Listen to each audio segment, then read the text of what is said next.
Pemirsa Indo Pauliau, saya Sunardi Mulia. Saya Katamso. Selamat menonton video berita hari ini.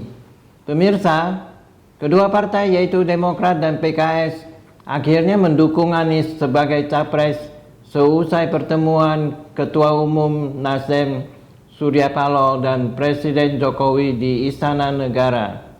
Hari ini mari kita bicara tentang Anies mendapat tiket menuju calon RI 1. Demokrat mendukung Anies sebagai capres dari Koalisi Perubahan pada tanggal 26 Januari 2023 menyusul pertemuan Ketua Umum Nasdem Surya Paloh dan Presiden Jokowi serta silaturahmi politik Wakil Ketua Umum Nasdem Ahmad Ali ke Sekber Gerindra dengan PKB.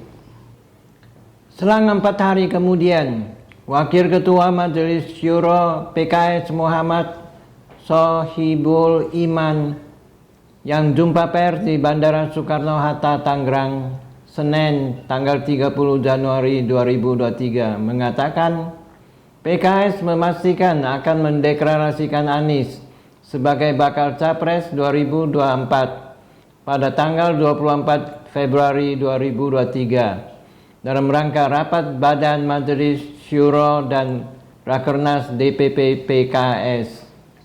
Keputusan mendukung Anies diambil setelah Sohibul Iman menemui Ketua Majelis Syuro PKS Salim Segaf Al-Jufri dan Presiden PKS Ahmad Syaihu di Istanbul, Turki.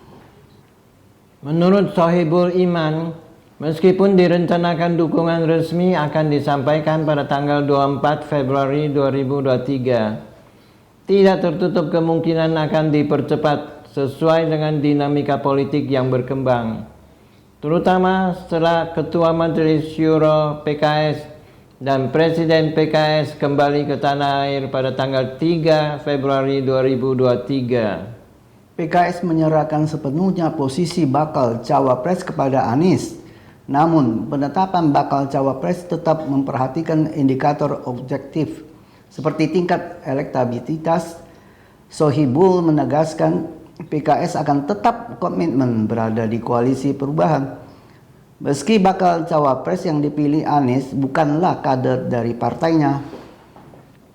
Dukungan dari Partai Nasdem, Demokrat, dan PKS memastikan koalisi perubahan telah memenuhi syarat ambang batas pencalonan presiden atau presidential threshold sebesar 20% kursi DPR atau 25% suara sah nasional. Gabungan suara Nasdem, Demokrat, dan PKS sudah mencapai 28,35% kursi di DPR. Dalam Undang-Undang Pemilu Nomor 7/2017, parpol atau koalisi parpol setidaknya harus mempunyai 20% kursi di DPR RI untuk bisa didaftarkan dalam pemilihan presiden. Menyusul keputusan ketiga partai di koalisi perubahan yang sudah final mendukung Anies, maka berhembus lagi isu perombakan kabinet. Ketidakhadiran dua menteri asal Nasdem dalam rapat di Istana Kepresidenan Selasa pada tanggal 31 Januari 2023 Jakarta semakin memantik spekulasi soal perombakan kabinet. Dua menteri asal Nasdem yang tidak terlihat adalah Menteri Pertanian Syahrul Yassin Limpo serta Menteri Lingkungan Hidup dan Kehutanan Siti Nurbaya Bakar. Syahrul tak terlihat saat rapat membahas kebijakan harga dan industri beras. Adapun Siti tidak terlihat saat rapat membahas internal holding PT Perusahaan Listrik Negara Persero. Sejumlah ketua umum partai politik yang juga menjabat menteri menyerahkan keputusan jadi atau tidaknya penggantian menteri kepada Presiden Joko Widodo.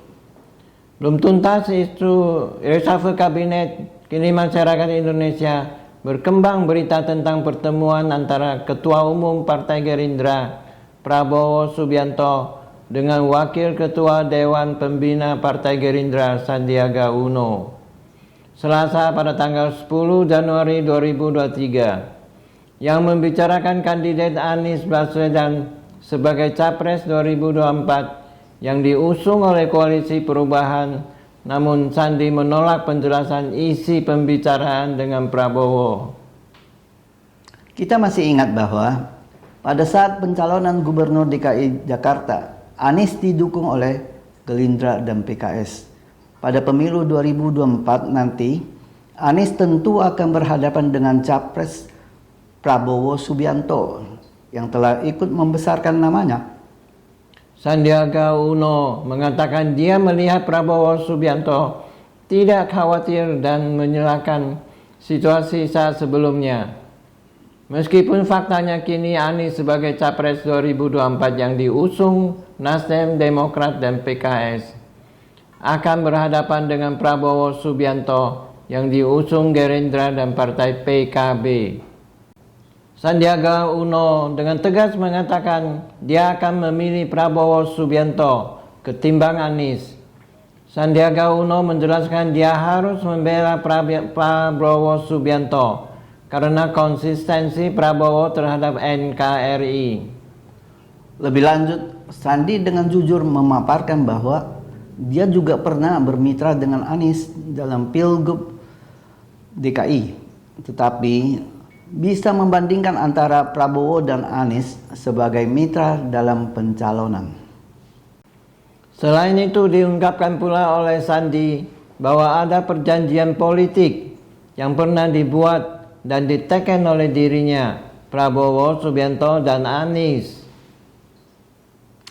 Salah satu detail penting terkait perjanjian antara Prabowo Subianto dan Anies Baswedan adalah soal legalitas dan potongan video Anies Baswedan tidak maju Pilpres bila Prabowo maju. Perjanjian itu berkaitan dengan Pilgub DKI Jakarta 2017. Anies dan Sandi saat itu resmi diusung oleh Gerindra dan PKS.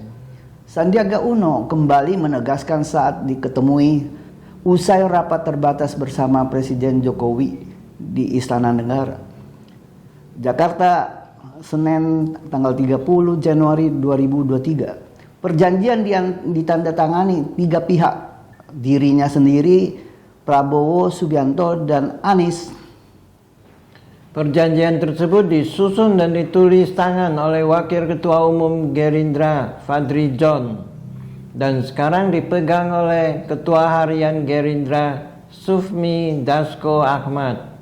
Tetapi pernyataan Sandiaga Uno dibantah oleh Ketua Tim Anies Baswedan, Sudirman Said, yang mengaku tidak pernah mendengar adanya perjanjian tersebut.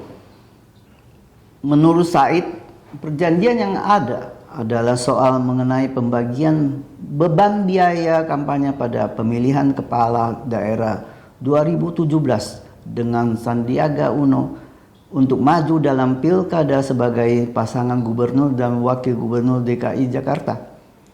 Sekian untuk berita hari ini. Terima kasih sudah menonton video Indo Pauliau hari ini. Saya Sunardi Mulia. Saya Katamso. Silakan like dan subscribe 1 kali. Tidak perlu untuk klik 2 kali.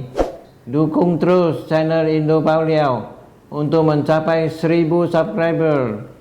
Bagikan dan share ke teman-teman Anda dan tinggalkan pesan di kolom komentar. Sampai jumpa lagi.